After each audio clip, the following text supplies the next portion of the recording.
Assalamualaikum warahmatullahi wabarakatuh. Waalaikumsalam warahmatullahi wabarakatuh. Waalaikumsalam warahmatullahi wabarakatuh. Waalaikumsalam warahmatullahi wabarakatuh. Alhamdulillahi rabbil alamin. Nahmaduhu wa nasta'inuhu wa na'udzu billahi min shururi anfusina wa min sayyiati a'malina. May yahdihillahu fala mudilla lahu wa may yudlilhu fala hadiya lahu. Asyhadu an la ilaha illallah wahdahu la syarika lahu wa asyhadu anna Muhammadan abduhu wa rasuluh. Allahumma salli ala Sayyidina Muhammad wa ala ali Sayyidina Muhammad kama sallaita ala Sayyidina Ibrahim wa ala ali Sayyidina Ibrahim wa barik ala Sayyidina Muhammad wa ala ali Sayyidina Muhammad kama barakta ala Sayyidina Ibrahim wa ala ali Sayyidina Ibrahim fil alamin innaka Hamidum Majid. Alhamdulillahirabbil alamin. Kawan-kawan, Bapak Ibu, Ustadz-Ustadzah yang dirahmati Allah Subhanahu wa taala. Berbahagia pada malam hari ini kami diperkenankan untuk menyampaikan satu kajian, satu ilmu yang insya Allah kita sama-sama belajar. Kita sama-sama mengulang bagaimana sebuah kisah yang sudah pernah terjadi dan kemudian kita itibak terhadap kisah tersebut. Kita belajar dari sebuah peristiwa yang kemudian kita ambil hikmahnya, kita jadikan pelajaran untuk kehidupan kita di masa yang akan datang. Nah, kawan-kawan, Bapak Ibu, Ustadz-Ustadzah, alhamdulillah kita sudah masuk di bulan Rabiul Awal, yang dimana ada juga kawan-kawan nyebutnya sebagai bulan Maulid, karena di bulan ini Nabi kita Muhammad SAW dilahirkan oleh Allah Subhanahu wa taala. Sehingga perlu kemudian bagaimana kita mempelajari kehidupan beliau, yang ini kita bisa tarik benang merahnya, yang ini kita bisa jadikan pelajaran untuk kehidupan kita mulai hari ini sampai untuk kehidupan kita di masa yang akan datang. Baik, izin kita akan buka terlebih dahulu materinya.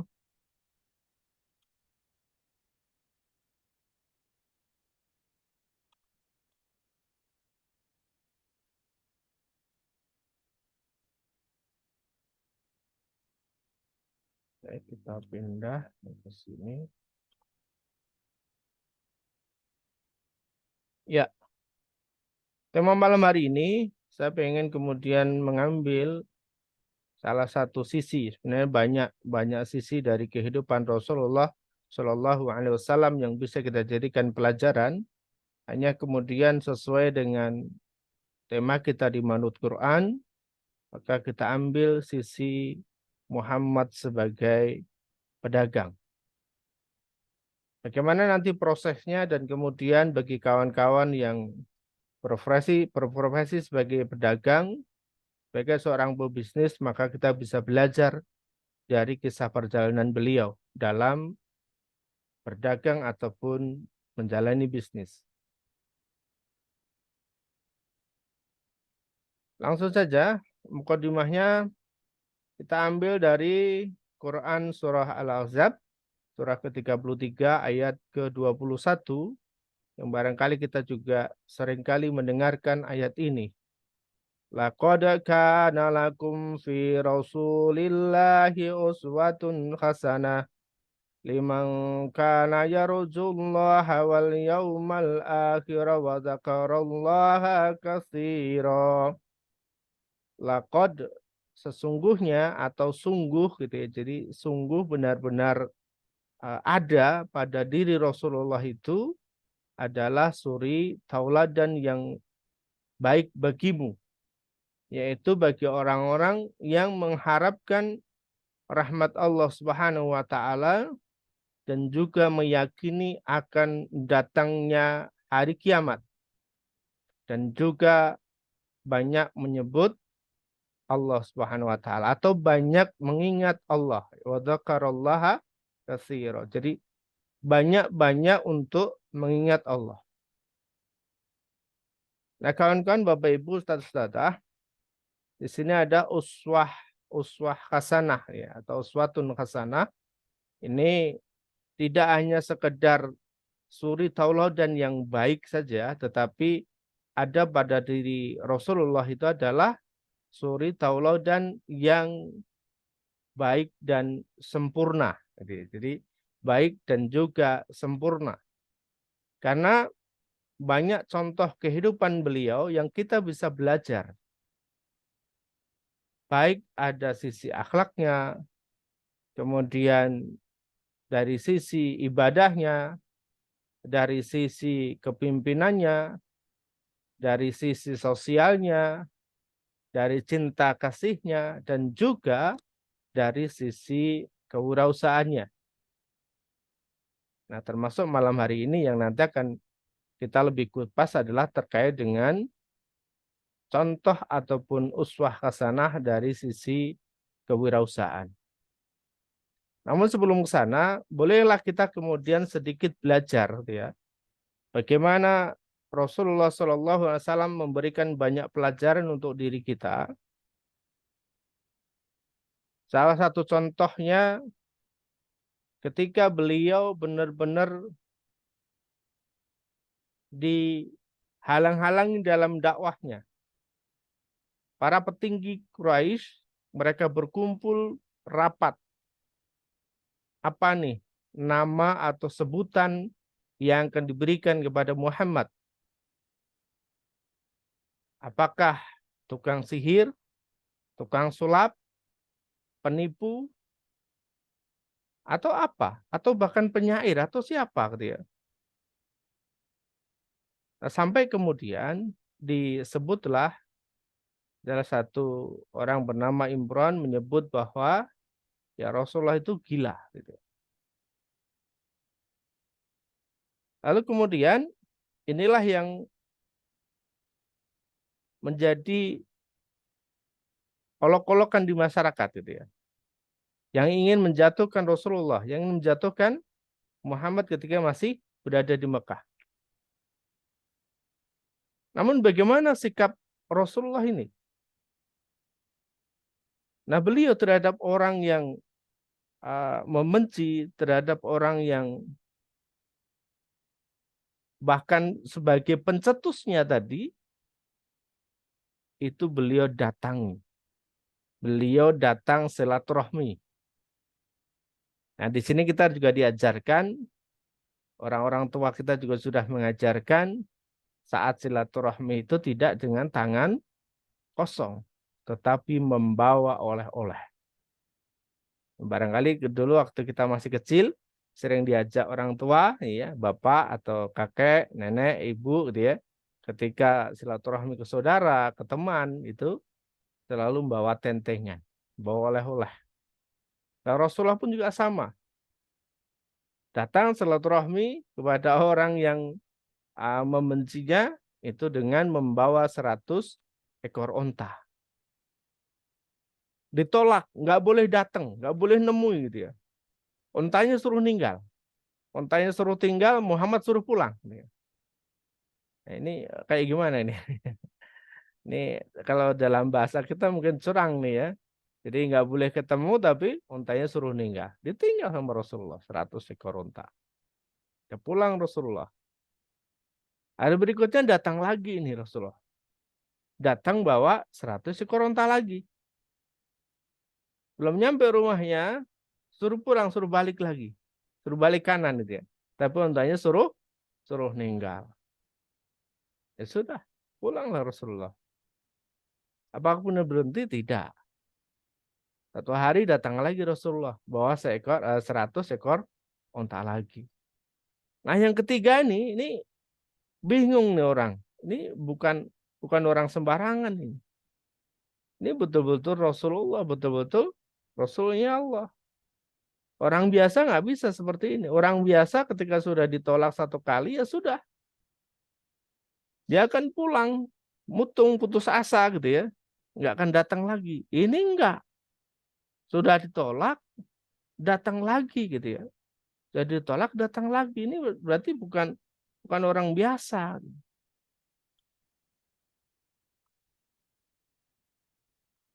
Nah, lalu apa yang berikutnya? Jadi justru kemudian yang ketiga ini dipersilahkan masuk. Bertemulah dia. Dan kemudian Imron ini bersaksi masuk Islam, berbaiat kepada Rasulullah, lalu kemudian sampaikan, saya akan mengajak 300 orang untuk masuk Islam.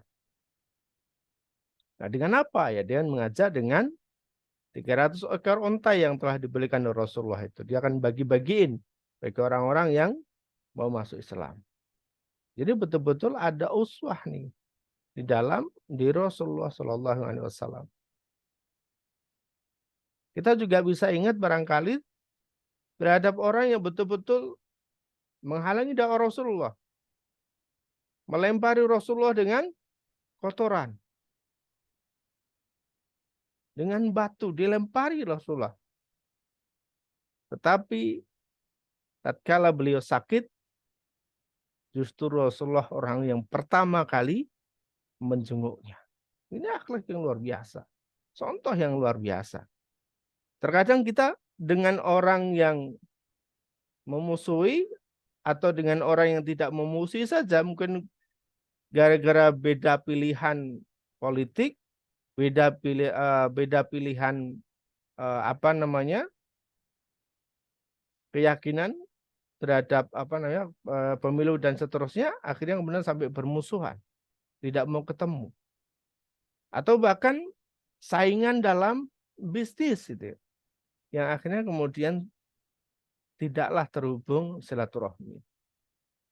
Nah, ini kita bisa mencontoh Rasulullah ya, pada orang-orang yang membenci saja Rasulullah begitu terbukanya, Rasulullah begitu baiknya. Dan bahkan kita juga masih ingat satu kisah bagaimana Rasulullah terhadap seorang kakek yang berada di pinggiran kota Madinah, buta, setiap hari mencaci Rasulullah, menghina Rasulullah, tetapi tiap hari dikasih suapan oleh Rasulullah. Dan dia tidak mengatakan bahwa saya adalah Rasulullah, saya adalah Muhammad, tidak. Dia lakukan itu dengan tulus. Hingga akhirnya Rasulullah meninggal dan coba digantikan oleh Abu Bakar. Disinilah kemudian beliau tahu, beliau sadar bahwa ternyata yang setiap hari menyuapi beliau adalah Rasulullah Muhammad SAW. Jadi banyak kisah-kisah yang memang ada pada diri Rasulullah ini benar-benar sebagai suri tauladan. Kalaupun tidak terhadap musuh, ya terhadap orang-orang, terhadap pesaing-pesaing kita, ini juga tentu kita harus senantiasa berbaik sangka kepada mereka. Harus berbaik, ya, harus menjaga hubungan baik. Nah, kawan-kawan, Bapak Ibu yang dirahmati Allah Subhanahu wa taala, Ustaz-ustazah, kita coba kemudian masuk pada sisi Rasulullah sebagai seorang pedagang ya. Yang kita tahu bagaimana perjalanan Rasulullah ini, beliau ditinggalkan oleh ayahnya ketika beliau masih dalam kandungan. Dan ketika beliau usia 6 tahun, ditinggalkan oleh ibunya. Lalu kemudian diasuh oleh kakeknya. Selama 2 tahun kakeknya meninggal, lalu kemudian beliau ikut pamannya, Abu Thalib. Nah, bersama dengan pamannya ini beliau banyak belajar. Ya. Beliau banyak belajar. Bagaimana tentang kehidupan, bagaimana tentang berdagang. Sehingga beliau ketika usia 12 tahun, beliau sudah diajak pamannya untuk berdagang. Beliau belajar di sini. Belajar mengenal orang, belajar ketemu dengan daerah-daerah yang baru, gitu ya, melihat daerah-daerah baru, ketemu dengan orang-orang yang baru. Nah, di sini beliau belajar. Gitu ya. Nah, sedangkan kalau kita kemudian coba belajari apakah kemudian Rasulullah saat memulai bisnis, saat beliau memulai dagang, itu punya modal. Ya, coba teman-teman, karena ini kadang menjadi alasan buat kita. Ustadz, saya nggak punya modal nih. Ustadz, saya nganggur nih. Akhirnya apa? Ini yang kemudian membelenggu diri untuk keluar potensi yang ada dalam dirinya. Sehingga tidak mau bergerak, tidak mau menjemput rezekinya Allah Subhanahu wa taala. Hanya berdiam menunggu panggilan kerja. Yang kadang panggilan itu bisa jadi tidak akan pernah datang tatkala kita tidak aktif. Nah, coba kita ingin lihat kondisi Rasulullah Shallallahu Alaihi Wasallam ketika memulai usaha atau bisnisnya. Apa yang beliau miliki? Apakah beliau seorang yang memang kaya raya, kemudian punya banyak harta, sehingga bisa jualan, bisa dagang? Nah, coba kita lihat ya. Ketika itu belum ada bisnis, belum ada sekolah bisnis, Bapak Ibu kawan-kawan ya. Jadi Rasulullah tidak pernah sekolah bisnis. Jangankan sekolah bisnis, sekolah biasa aja belum gitu ya. Sehingga beliau tidak bisa membaca, tidak bisa menulis. Dan beliau juga bukan orang yang kaya, sehingga beliau tidak punya modal. Ini benar-benar keterbatasan. Ya. Jadi benar-benar Rasulullah itu melangkah memulai dagang, memulai bisnis itu ya dengan keterbatasan. Maka siapapun yang saat ini dalam kondisi-kondisi seperti ini selalu ada peluang. Selalu ada harapan, teman-teman. Ustadz, tapi saya masih punya utang. Oke, kita paham kondisi itu. Ustadz, saya masih ada angsuran. Oke, kita paham, kita ngerti. Maka di sini pentingnya kita harus belajar, harus membuka diri. Ya Rasulullah tidak jauh beda juga dengan diri kita. Kalau kita mungkin barangkali ada yang sudah punya ijazah SMA, ada yang punya ijazah kuliah S1, sarjana gitu ya. Atau mungkin ada juga yang S2, atau mungkin ada juga yang sudah belajar bisnis, ilmu bisnis di sana kemari. Bisa membaca, bisa menulis. Ya, mungkin kondisinya sama adalah dengan tidak punya modal. Tetapi dengan ini apa kemudian akan berdiam diri? Tidak. Disinilah pentingnya kemudian kita belajar, kawan-kawan. Rasulullah ini memang orang yang tidak punya modal, tetapi beliau punya komunikasi. Beliau belajar bagaimana bernegosiasi. Tidak punya produk, tidak punya barang, gimana caranya bisa jualan. Beliau belajar. Oh, ternyata dia punya modal yang lain. Apa itu? Kejujuran. Jadi modal Rasulullah itu satu, ilmu komunikasi yang dia belajar. Yang kedua adalah kejujuran. Maka sampai kemudian beliau itu dikenal atau diberi gelar Al-Amin, orang yang dapat dipercaya. Siapa yang memberi gelar itu? Orang-orang Quraisy Mekah ketika itu. Jadi karena beliau sangat mengetahui bagaimana akhlaknya Rasulullah. Beliau mengetahui bagaimana Muhammad ini orang yang memang betul-betul bisa dipercaya. Ini adalah sebagai modal. Maka teman-teman, apapun kondisi saat ini, mau punya utang atau tidak, mau punya modal atau tidak, ketika kita pegang teguh ini, kita belajar bagaimana cara komunikasi, kemudian kita pegang teguh bahwa kita adalah orang yang jujur, kita tunjukkan bahwa kita adalah orang yang jujur, maka kita akan bisa menangkap setiap peluang yang ada. Jadi modalnya itu yang beliau gunakan sebagai wasilah untuk negosiasi. Nah, contohnya lagi beliau negosiasi pada Khadijah, saudagar Mekah ketika itu. Khadijah yang punya barang, Dia negosiasi, jadi timnya, jadi agennya, jadi marketingnya, jadi penjual barang-barangnya. Nah, terkadang kita malu, dia. Terkadang kita malu, saya kan nggak punya modal, produknya bukan punya saya. Jadi kadang idealis itu muncul dalam diri bahwasanya saya akan menjual produk yang hanya punya saya. Saya akan menjual produk buatan saya, merek saya. Gitu. Ketika ada orang yang memberikan peluang bahwasanya ada merek ini bisa apa namanya? Kita bisa ambil peluang itu. Kadang ada beberapa orang yang menganggap mereka idealis dan mereka harus punya merek punya mereka sendiri. Sehingga nggak jalan-jalan itu bisnisnya. Nah, Rasulullah sendiri memulai bisnis itu dengan menjadi penjual barangnya milik Khadijah. Menjadi agennya milik Khadijah. Nah, beliau negosiasi, jadi dia jualin itu barang-barangnya. Nah, luar biasanya apa yang Rasulullah ini jual itu mendapatkan keuntungan yang luar biasa besar. Nah, apa modal Rasulullah, ilmu apa yang Rasulullah terapkan dalam bisnisnya? Nah, kita bisa belajar ya.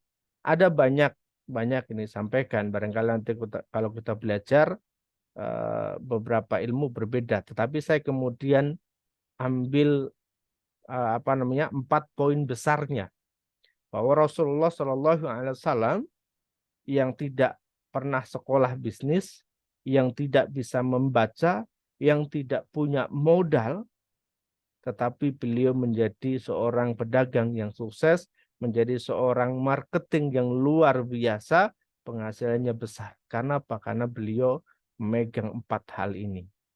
Apa itu? Ini yang seringkali kita juga temui pada 4 sifat Rasulullah Shallallahu Alaihi Wasallam.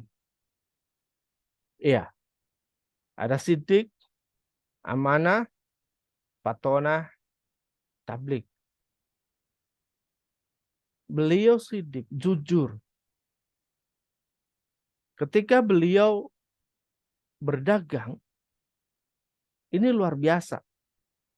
Teman-teman yang tidak punya modal apapun, teman-teman punya relasi, tampilkan kejujuran teman-teman.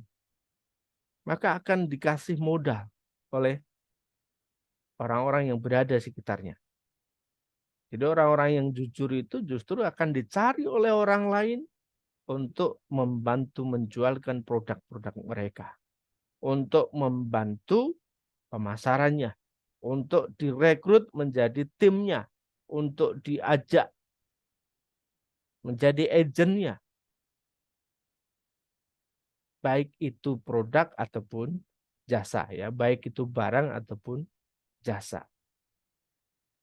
Maka seringkali kami sampaikan. Bagi teman-teman yang nggak punya modal, teman-teman bisa bikin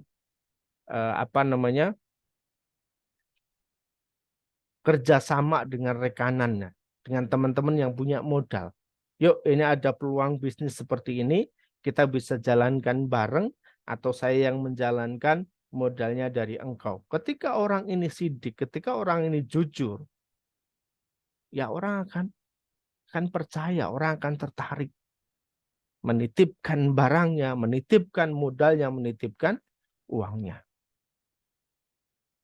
Yang kedua adalah amanah. Jadi betul-betul dapat dipercaya. Ketika diberikan amanah, ya beliau pegang betul itu. Diajak kerjasama, beliau betul-betul jaga amanahnya, jaga kepercayaannya. Tatkala diberikan barang-barang oleh Khadijah, ya beliau betul-betul menjaganya. Barangnya berapa, jumlahnya nanti kembali berapa, ada hasil berapa, itu beliau sampaikan betul semuanya. Karena beliau amanah, beliau tidak pernah mengambil sedikit pun. Kemudian yang ketiga, beliau termasuk yang cerdas. Karena beliau terbuka dan mau belajar. Jadi fatonah, cerdas. Bagaimana beliau, nanti kalau kita belajar di ilmu ekonomi, kita belajar di ilmu perdagangan, akan ketemu ini. Kenapa? Karena beliau mempelajari.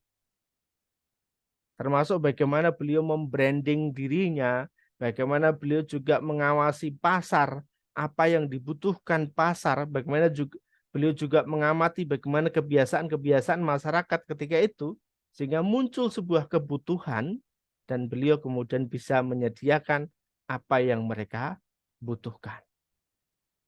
Karena beliau belajar. Ini kan ada di ilmu ekonomi, ya kan? Bahkan beliau juga belajar bagaimana cara marketing. Nanti kalau teman-teman belajar di ilmu ekonomi, ilmu marketing, ada muncul di sini. Karena beliau belajar. Ya. Karena apa? Fatonah tadi, cerdas. Dan yang terakhir, beliau tabligh, menyampaikan. Menyampaikan terkait dengan kondisi produk yang dia bawa. Bisnis yang dia kelola. Amanah yang dia bawa itu betul-betul disampaikan. Ini produk, harganya sekian, kondisinya seperti ini. Kalau seneng, monggo diambil. Kalau enggak, ya enggak apa-apa.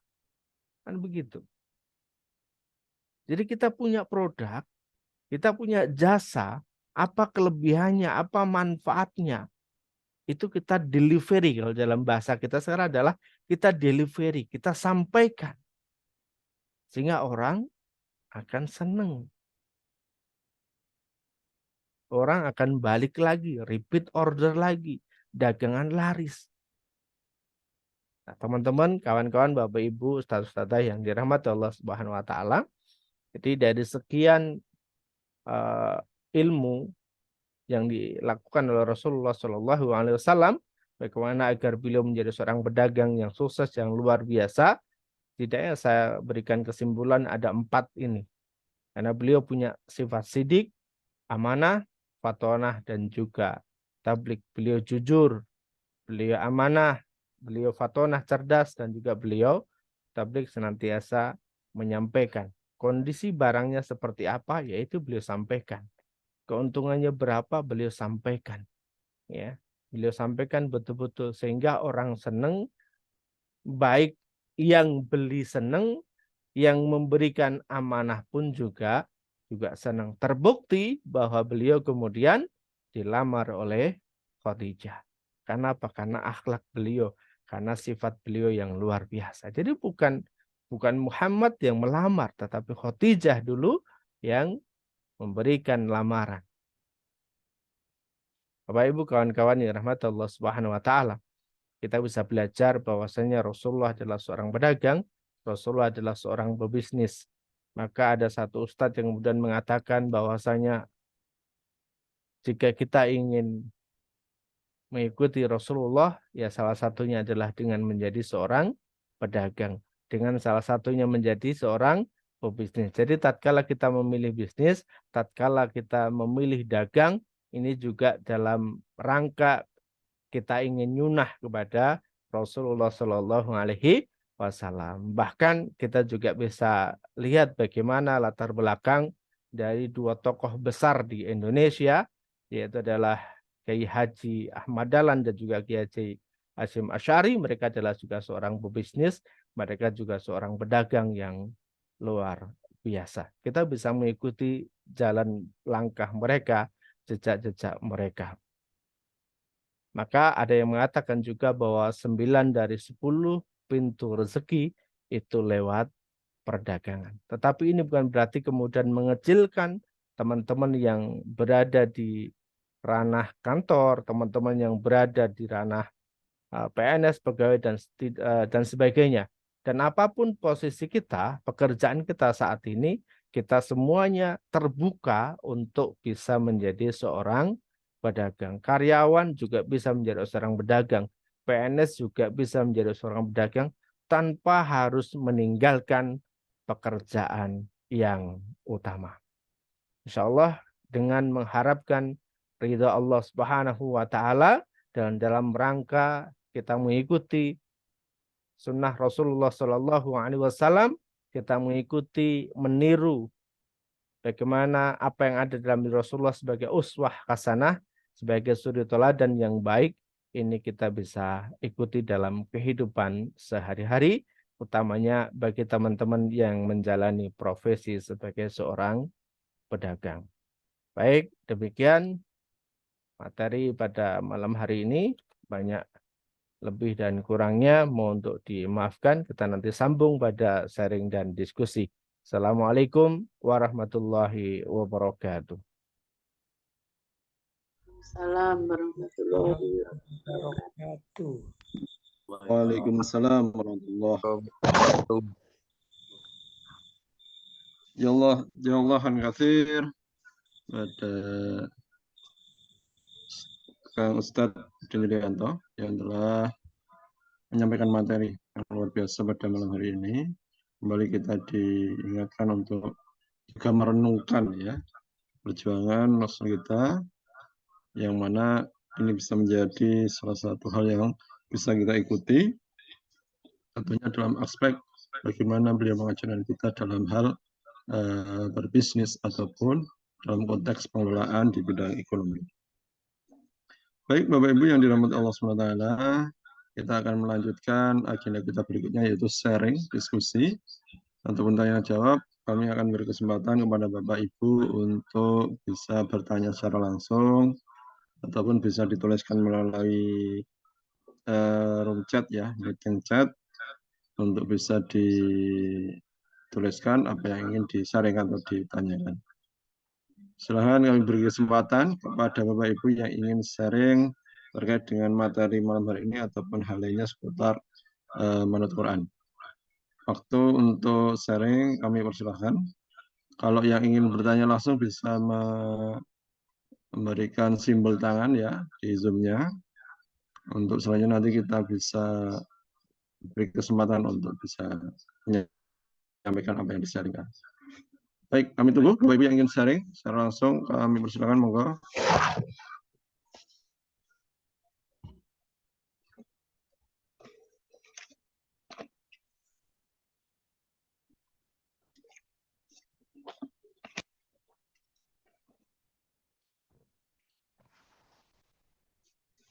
Ada Bapak Ibu yang ingin sharing pada malam hari ini? Silahkan. Baik. Ada dari Bu Miswar Zubaidah. Silahkan Ibu, langsung saja dibuka mic-nya untuk sharing bertanya. Silahkan. Bismillah. Assalamualaikum Kang Guswi dan Ustadz Widianto. Waalaikumsalam warahmatullahi wabarakatuh. Syukran waktunya Mas Guswi. Gini, saya itu mau nanya, kalau ternyata dari Rasulullah itu banyak sekali studi teladan dari dagang, dan ternyata kita itu terlalu kurang tahu untuk khusus saya. Nah, ini di sini saya mau tanya, dari kita kan terkadang kita punya kendala, misalnya kita menghadapi tipikal pedagang yang seperti ini, yang kurang respect, atau mungkin yang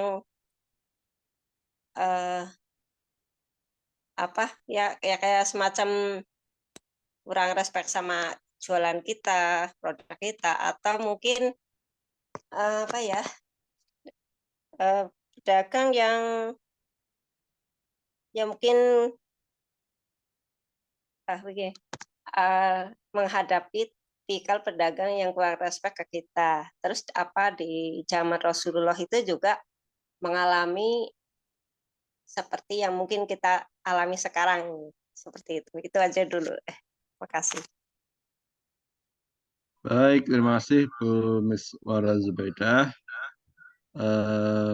Kalau mungkin sekedar Insya Allah untuk pertanyaan jelas ya, bisa dipahami, atau mungkin bahasanya mood ya, mood terkait dengan bisnis gitu ya, semangat atau tidak semangat dan lainnya. Mungkin seperti itu Kang. Kang Ustadz, mungkin bisa dijelaskan, silakan. Ya, baik. Terima kasih Bu Miswar ya. Langsung saja, tadi sedikit sudah kami singgung bagaimana Rasulullah juga belajar gitu. Jadi Rasulullah itu tidak kemudian ujuk-ujuk tiba-tiba langsung main hantam, main hajar, main jual gitu, tidak ya. Rasulullah pun juga mempelajari pasar ini seperti apa gitu ya. Pasarnya seperti apa. Maka sebenarnya kalau kita berbicara tentang bisnis, itu orientasi pertama itu adalah bukan soal kantor, bukan soal produk, bukan soal jasa, bukan soal tim, tetapi yang harus pertama kali kita kuasai adalah tentang pasar. Jadi kalau kita ngomongin bisnis berarti pasar dulu. Pasarnya apa? Ini pasarnya adalah keluarga yang baru menikah misalnya. Jadi contoh teman-teman yang main di bisnis akikoh itu pasti mencari keluarga-keluarga yang baru menikah gitu ya. Bahkan akadnya masih bulan depan aja, brosur akikoh itu udah ada, gitu ya. Udah dikasih gitu ya. Edukasi tentang akikoh itu udah dikasih, padahal akadnya masih bulan depan gitu ya. Padahal belum punya anak gitu ya. Jadi orang-orang yang ini selalu jadi marketnya. Apa yang menjadi kebiasaan mereka itu dipelajari. Sehingga tahu nanti mau masuk ke pasar ini dengan cara apa. Nah, kita bisa belajar bagaimana ketika itu misalnya Abdurrahman bin Auf ketika beliau hijrah datang ke Madinah nggak bawa apa-apa kecuali baju yang ada di badannya saja. Apa yang diajak Rasulullah? Ya beliau mengajarkan bagaimana untuk senantiasa melayani customer dengan baik. Maka beliau sampaikan, tunjukkan di mana saya pasar. Nah ketika itu dia di Madinah, dia pelajari. Pasar yang sudah ada, oh ternyata pasar yang ada itu muncul ada kebiasaan orang suka mengurangi timbangan. Jadi kalau belinya sekilo itu nanti kalau nyampe rumah ditimbang itu kurang dari sekilo. Begitu seterusnya. Maka dari sini aku kemudian belajar, Abdurrahman bin Auf pun belajar, kemudian beliau bikin pasar yang baru. Yang kemudian apa kekurangan-kekurangan yang ada di pasar lama itu beliau munculkan di situ. Timbangannya pas dan bahkan dikasih tambah. Kalau Rasulullah itu kalau nimbang udah sekilo pas nih ditambahin. Dan ini juga terjadi di orang-orang tua kita dulu. Coba kalau kita pernah main ke pasar ya, di era-era dulu, itu biasanya diangetin tuh timbangan. Ya, kalau mungkin ada yang pernah ke pasar bahasanya diangetin gitu ya. Jadi sekilo anget gitu ya. Itu kenapa ditambahin? Jadi sekilo lebih. Gitu. Ya, jadi melihat pasarnya seperti apa.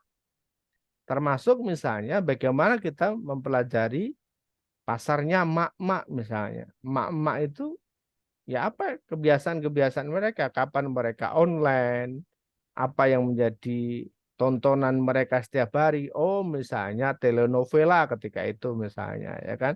Telenovela atau mungkin film India dan sebagainya. Kebiasaan-kebiasaan ini harus dipelajari. Sehingga ketika kita sudah ngerti, oh, pasarnya ini yang mereka butuhkan adalah ini, maka kita bisa masuk ke pasar itu.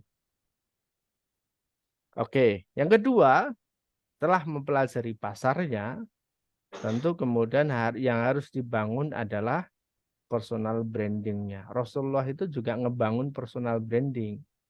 Jadi tidak serta-merta kemudian ujuk-ujuk jadi penjual yang jujur, terkenal, enggak. Ya ada prosesnya bagaimana beliau pertama kali menawarkan, terjadi negosiasi harga. Ya kan? Ya sudah Pak, ini saya beli atau modal saya sekian, silahkan Bapak mau ngasih untung berapa. Kan begitu. Ini yang kemudian jadi modalnya Rasulullah sehingga Rasulullah bisa terkenal. Mau orang seneng gitu ya. Jadi Rasulullah ini saya ngebayangin begini, Rasulullah itu ketika dagang, saya ngebayangin seperti penjual sayur yang sudah ditunggu emak-emak di perumahan. Betul nggak? Jadi, kalau di emak-emak di perumahan itu mau jam berapa nih? Jam 9, Pak. Tukang sayur belum datang ya. Dia lihat ke depan, ke depan, oh belum datang. Dia 5 menit dia keluar lagi, dia tungguin lagi ya, begitu. Rasulullah itu kayak begitu. Jadi ditungguin kedatangannya, Masya Allah ya. Kenapa? Karena saking senengnya. Karena mereka sudah bisa ngebangun tadi. Nah itu insya Allah Bu Miswar, apalagi ketika kondisi kita saat ini ya ini. Siapa sih diri kita? Oh kita penjual. Oke kita penjual. Maka sering kami sampaikan teman-teman, meskipun banyak yang suka main ini, bisnis palu gada, apa-apa yang lu mau gua ada, ini nanti prospeknya memang kurang begitu pas ketika ke depannya. Ya kita harus punya personal branding. Diri kita ini penjual apa? Produk yang kita jual ini apa? Insya Allah nanti disitulah orang-orang akan mencari diri kita ketika mereka sudah membutuhkan produk dan juga jasa yang kita tawarkan. Seperti itu Bu Miswar ya. Jangan pernah putus asa untuk Ini, senantiasa menawarkan. Anji, syukran, Ustaz. Oke, ya siap. Baik, terima kasih Bu Miswar. Semoga bisa dipahami dan silakan dipraktekkan ya. Untuk kemudian bagaimana kita bisa memahami bisnis yang kita jalankan agar selalu termotivasi untuk bisa memaksimalkan usaha-usaha yang dijalankan. Karena semakin banyak yang kita pelajari, maka kita semakin tertarik trik-trik apa yang nanti akan kita jalankan dalam berdagang. Baik, selanjutnya kami persilakan bagi yang lainnya ingin bertanya langsung ataupun melalui chat. Sambil kami bacakan, ini ada yang menulis melalui chat, yaitu dari Pak Anto. Bertanya, kalau berdagang itu terkadang laku atau tidak laku, adakah amalan-amalan yang digunakan agar barang dagang kita selalu laku? Silahkan Ustaz. Iya, baik Pak Anto dan juga kawan-kawan yang lainnya. Bagaimana ketika barang dagangan kita itu agar senantiasa laku, bahkan tiap hari laku gitu ya. Ini pun juga sudah disampaikan oleh Rasulullah sebenarnya, ya kan? Tapi memang tadi tidak kami sampaikan keseluruhan karena kami sudah ringkas hanya 4 yang menjadi poin pokok yang kami sampaikan. Rasul dan para sahabat itu yang main di perdagangan, termasuk Abdurrahman, termasuk Umar, Utsman, ini mereka juga memegang prinsip ini, yaitu apa? Senantiasa menjual produk-produk yang berkualitas, bukan produk KW, ya, bukan produk KW. Maka kemarin ketika kami membentuk MQ Shop, memberikan pelayanan kepada teman-teman di Manut Quran agar bisa berjualan, ini menjadi syarat teman-teman boleh masuk di MQ Shop ketika produknya itu produk-produk yang jelas-jelas halal, produk-produk yang jelas-jelas berkualitas, bukan yang KW. Kami tidak melayani yang KW gitu ya. Jadi yang betul-betul asli produknya. Nah, ketika Pak Anto ini menjual produk-produk yang benar-benar berkualitas, nanti orang akan senang dengan manfaatnya. Orang akan senang dengan pelayanannya Pak Anto. Maka orang akan senantiasa mencari lagi dan mencari lagi.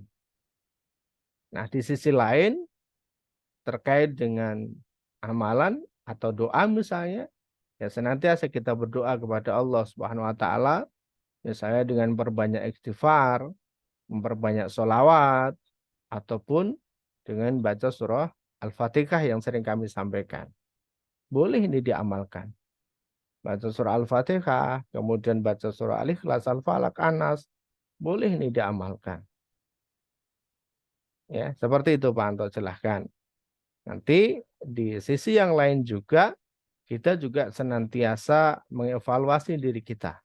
Internnya dulu nih, jadi kalau kita jualan tuh kenapa ini kok hari ini nggak ada pembeli? Ini yang harus terkadang teman-teman lupakan adalah dirinya sendiri. Nggak usah ngelihat keluar, lihat dulu dirinya sendiri. Apa yang terjadi dengan dirinya, ibadahnya bagaimana, hubungan dengan keluarga bagaimana, hubungan dengan orang tua bagaimana. Udah, itu beresin dulu. Maka ada teman-teman yang kemarin kita konsultasi, Ustadz saya begini-begini, udah beresin dulu keluarganya. Nggak usah kemana-mana. Nggak usah mikir jualan. Nggak usah jualan dulu. Nggak usah posting-posting dulu. Kayak begitu. Nggak usah promosi dulu. Perbaiki diri dulu. Nah, insya Allah dengan seperti itu, nanti jualan itu akan laris dengan sendirinya. Selalu demikian Pak Anto ya. Ya Ustaz, terima kasih Ustaz. Terima Ya, kasih. Syukur. sama-sama. Baik, terima kasih Pak Anto. Semoga bisa dipahami dan selain nanti bisa dipraktekkan. Baik, Amin. kita lanjut ke penanya berikutnya yang akan langsung. Silakan Ibu Sarah ya. Silakan bisa dibuka mic-nya Ibu untuk sharing. Assalamualaikum Ustadz. Waalaikumsalam warahmatullahi wabarakatuh. Ya, Waalaikumsalam silakan Bu. Saudara, ini mau tanya, ini pengalaman di pasar ya, terutama pasar tradisional. Banyak pedagang yang menempel uang di bawah timbangan tuh Ustadz. Ada uang koin ditempel dengan alat tempel di bawah timbangan. Itu kan kita tahu bahwa dia itu tidak jujur. Betul. Jadi bagaimana menyikapinya? Jadi kalau kita sebagai konsumen itu kan kecewa, tapi bagaimana etika kita untuk menegurnya supaya dia itu berbuat jujur. Yang pertama itu. Yang kedua, pada pedagang itu suka bersumpah, Ustadz. Sumpah ini modalnya sekian, sumpah. Ini sedikit-sedikit sumpah. Apakah itu termasuk sifat yang dimiliki Rasul dengan sidiknya, dengan benarnya, dengan jujurnya dia bersumpah? Apakah itu baik atau gimana tuh, Ustadz? Oke. Itu mohon penjelasannya, Ustadz. Syukron. Ya, baik. Yang pertama, yaitu ketika di pasar, ya ada beberapa orang yang bermain curang untuk mengurangi timbangan, yaitu dengan memberikan beban pada timbangan itu. Jadi ketika diganjel dengan koin, itu maka bebannya akan semakin berat, sehingga apa yang sebenarnya dia timbang itu kurang timbangannya. Ini adalah sebuah perbuatan yang curang, dilarang, gitu ya. Iya. Perbuatan sangat dilarang, apalagi dalam perniagaan ataupun perdagangan. Ya. Nah, sekaligus yang kedua, saya ingin jawab juga, nanti kita gabung, yaitu sumpah. Bersumpah terkait dengan barang dagangannya. Ini termasuk tidak jujur ini. Ya, ini beneran saya kulakannya 10.000. Ya kan? Sumpah misalnya, kalau orang di pasar-pasar kadang mereka sampai dengan kata sumpah juga gitu ya. Sumpah demi Allah. Atau bahkan mengatakan ini sudah ada yang menawar 10.000. Kalau kamu mau membeli 10.500, saya kasihkan kamu gitu ya. Iya. Nah, ada yang seperti itu. Dengan cara-cara seperti ini yang memang tidak diperbolehkan.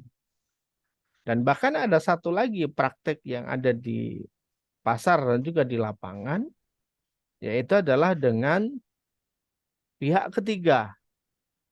Jadi seolah-olah barang kita tuh laris, dibeli oleh banyak orang, jadi rebutan gitu ya. Sebenarnya mereka adalah kawan-kawan kita juga gitu ya. Untuk apa? Untuk menarik orang agar datang ke tempat kita. Agar orang rebutan juga tawar-menawarnya. Ini seringkali terjadi di pasar dia. Saya tawar sekian, dia naik lagi, saya tawar sekian begitu. Padahal ini yang nawar adalah kawan-kawan kita juga gitu. Ini juga tidak diperbolehkan. Nah, saya pernah membaca hadis terkait dengan hal ini. Ini dilaknat oleh Allah Subhanahu wa taala, tapi saya lupa teksnya karena sudah lama. Saya ngebaca hadis ini ketika saya dulu SMP ya, udah lama banget. Terkait dengan orang-orang dilaknat oleh Allah Subhanahu wa taala adalah orang-orang termasuknya yang bersumpah Nah ini dengan nama Allah, tetapi mereka tidak jujur. Contohnya adalah ketika terjadi praktek di pasar jual beli. Nah, lalu bagaimana cara kita menegurnya? Ya, ketika kita sebagai seorang pembeli, kita boleh dong menegur. Kita boleh dong minta sesuai dengan takarannya. Ibu, Bapak, saya mau beli, tapi tolong ganjelnya diambil misalnya. Nggak pakai ganjel. Jadi begitu, kalau kita begitu. Ya, nanti kalau orang lain terserah, ini cara halusnya dulu. Ya, kan? Yang penting kalau saya nggak mau cara seperti itu. Kalau enggak, saya beli di tempat yang lain, kayak begitu. Ya. Ya. Jadi itu enggak apa-apa.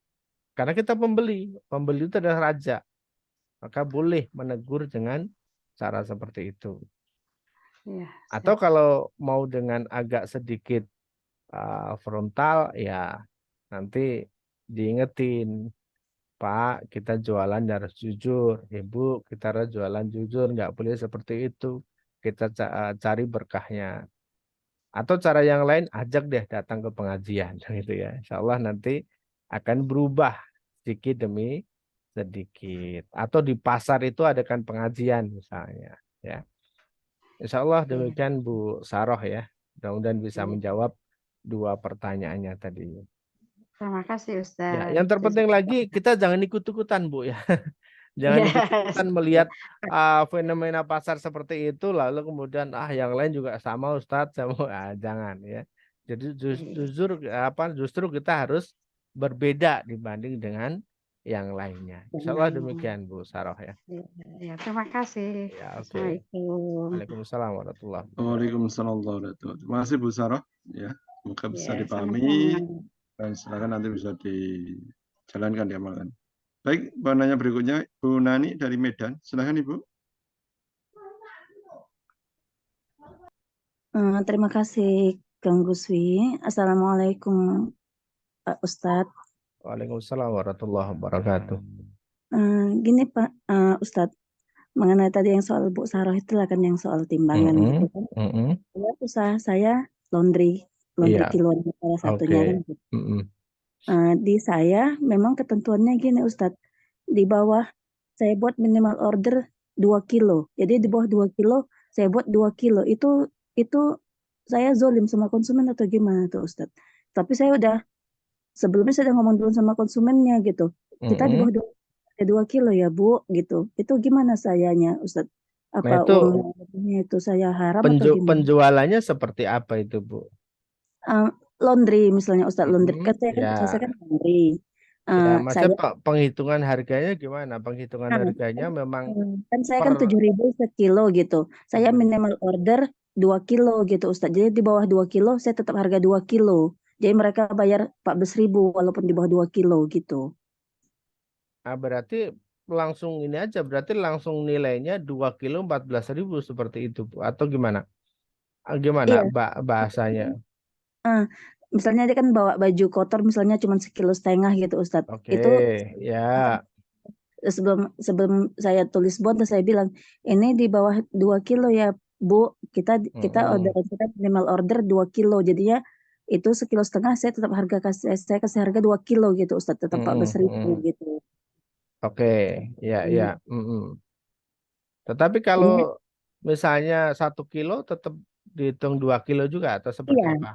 Iya, karena minimal order kita 2 kilo gitu Ustadz. Minimal order 2 kilo ya. Berarti kan sudah ada aturan main bahwasanya minimal laundry itu adalah 2 kilo kan sebenarnya begitu ya kan? Minimal laundry 2 kilo yaitu adalah 14.000. Nah, seperti itu. Maka ketika di bawah 2 kilo maka tetap dihitung 2 kilo. Oke, ya sebenarnya dari sisi bisnis ini diperbolehkan.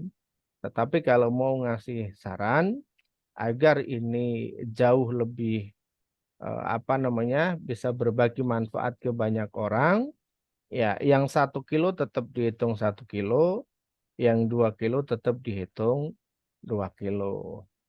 Ada juga sekarang yang dihitung per gram.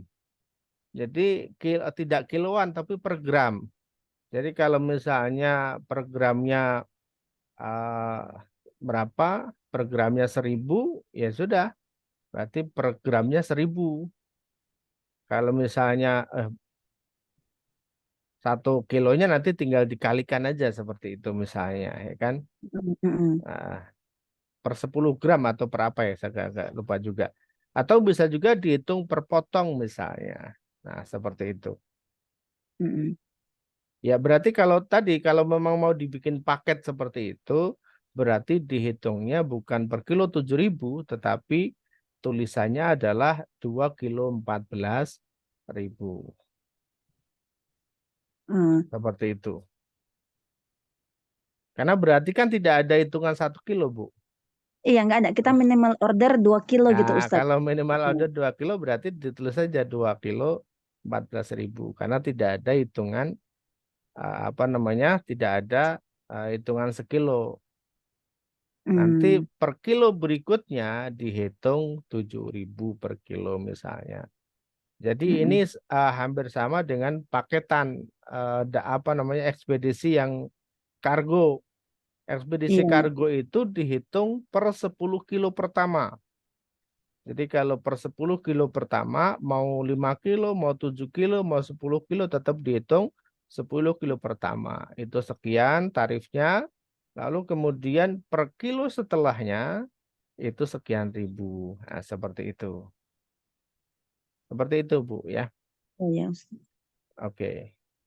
Ya, sebenarnya tadi kalau pada prinsipnya ketika customer sudah sama-sama oke, tidak masalah ya. Tetapi agar bahasanya biar lebih enak ya tadi. Berarti hitungannya adalah per 2 kilo. Insyaallah sama demikian, Bu. Oke, terima kasih Ustadz. Ya, baik. Assalamualaikum. Waalaikumsalam warahmatullahi Waalaikumsalam wabarakatuh. warahmatullahi wabarakatuh. Insyaallah. Terima kasih Bu Nani ya. Jadi semoga nanti bisa dipraktekkan ya. Insyaallah itu sangat mungkin sekali untuk bisa dijalankan. Baik, lanjut ke penanya berikutnya. Pak Dede Suherman, silakan. Kami persilakan.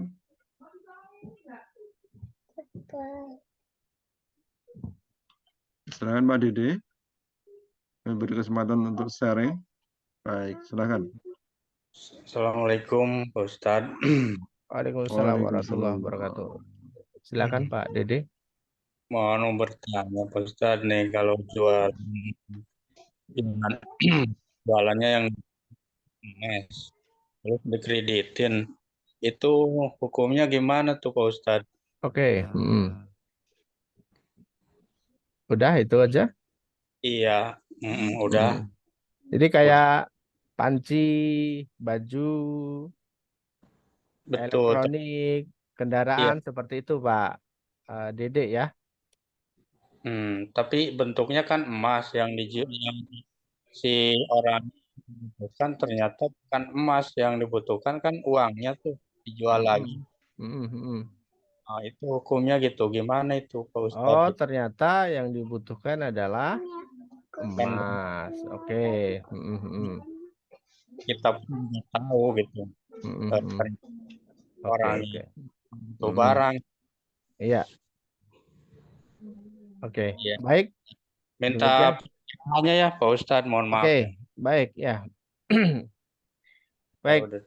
Yang pertama, Bapak Ibu kawan-kawan, Ustaz-Ustazah, terkait dengan jual beli secara tidak cash atau dengan cara kredit, ini diperbolehkan. Jadi misalnya kita ada barang, ada yang beli secara langsung, sekian, ada juga yang secara kredit. Nah, kita boleh ambil margin di sini. Ya, kita boleh ambil margin yang jauh lebih besar ketimbang dibeli secara cash. Itu diperbolehkan. Ya, jadi misalnya ketika cash margin kita hanya 1.000, tapi karena ini di kredit 10 bulan misalnya, margin kita tingkatin jadi 10.000. Itu boleh ya. Karena apa? Karena di kredit selama 10 bulan. Ya, selama caranya ini benar, maka diperbolehkan. Tidak ada denda, tidak ada riba dalam praktek kreditnya. Ini diperbolehkan.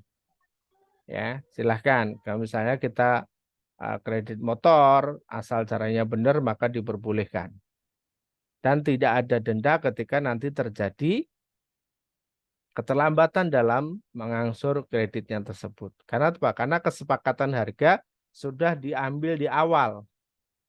Jadi misalnya ada motor, kita beli harga 10 juta, kita ambil margin 2 juta jadi 12 juta, lalu diangsur selama 12 bulan dengan angsuran 1 juta per bulan. Sudah, itu sudah jadi kesepakatan. Maka ketika orang ini, si pembeli ini terjadi keterlambatan, jadi 13 bulan, atau bahkan jadi 15 bulan baru lunas, maka tidak boleh ada tambahan lagi selain total 12 juta yang sudah disepakati tadi. Panci juga sama, baju juga sama seperti itu, ya kan? 100.000 diangsur 10 kali misalnya. Per minggu ngangsurnya. Jadinya kan per minggu 10.000, per minggu 10.000. Ini yang terjadi. Boleh seperti itu. Lalu bagaimana dengan emas? Yang terkadang orang ini hanya pengen duitnya saja. Nah, kalau kita melihat pada transaksinya ini diperbolehkan, ya. Karena ada kredit model pembiayaan ataupun memang kita menjualan emas itu juga diperbolehkan. Pada transaksinya diperbolehkan. Tetapi ketika kita melihat ini motivasinya adalah karena ingin dijual lagi, ingin dapat cash money-nya, ya sarannya ini Bapak boleh menolak transaksi ini karena Bapak punya hak. Bapak bisa juga mengalihkan transaksinya. Kalau dalam bahasa Jawa, sakjane iki nggo apa butuhmu kan gitu. Oh, untuk berobat. Ya sudah, berobat berapa? Saya biayai. Untuk bayar sekolah anak. Oh, bayar sekolah berapa? Saya biayai. Jadi dialihkan, ya kan? Dulu di BMT saya juga melayani pembelian emas seperti itu.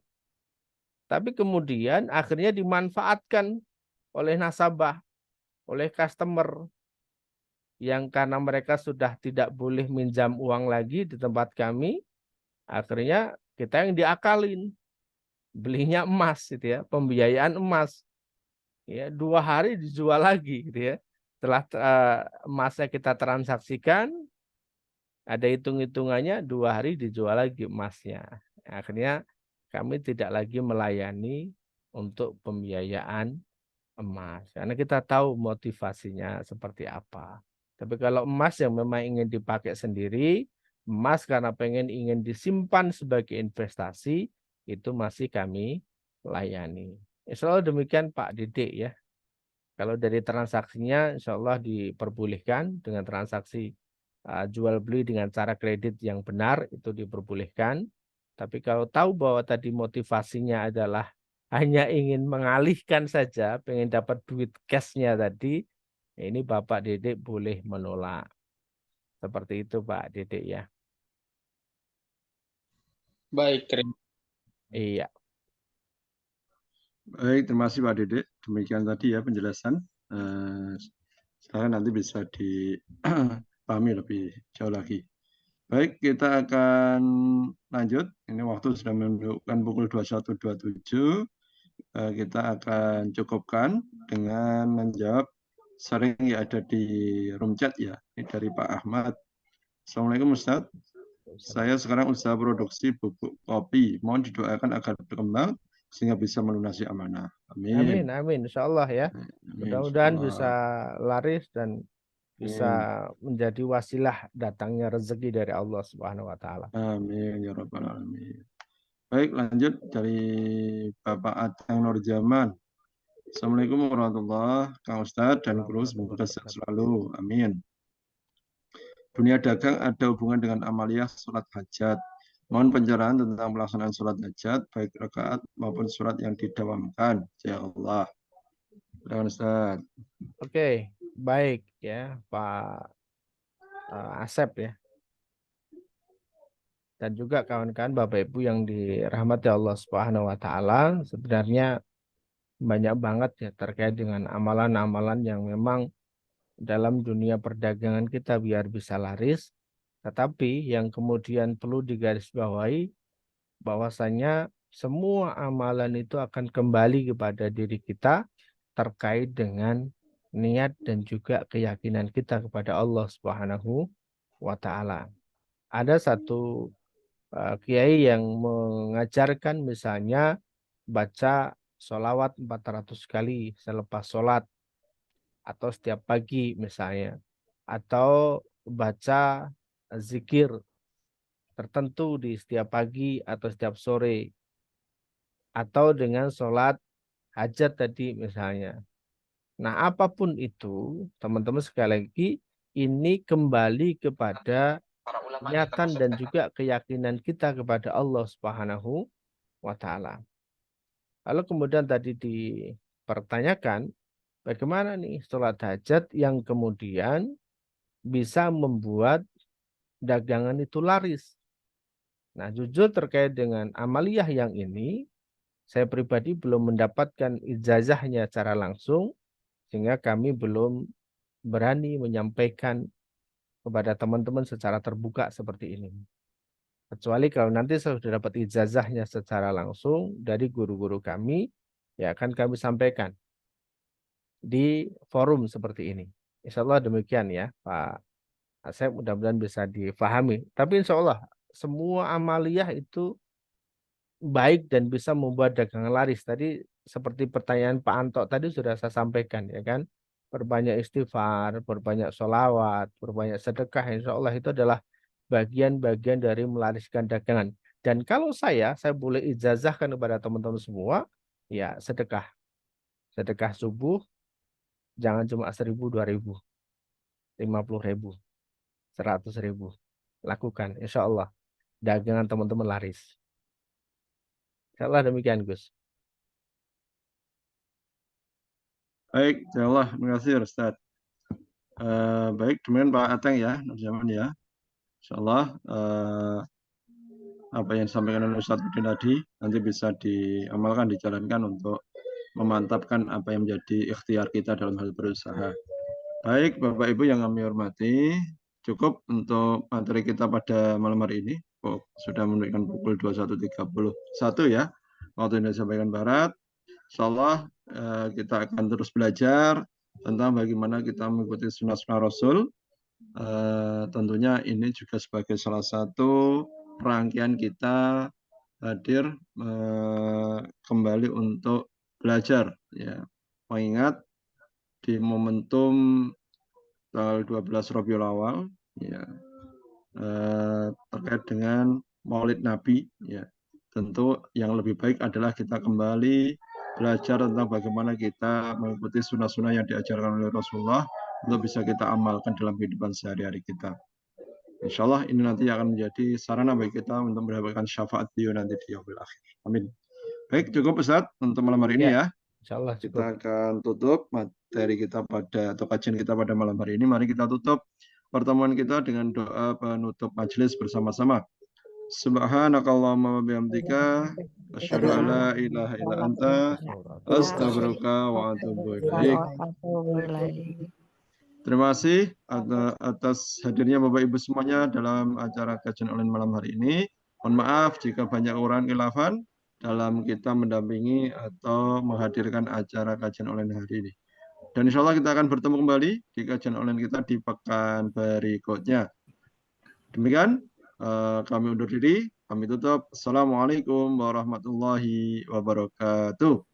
Waalaikumsalam warahmatullahi wabarakatuh.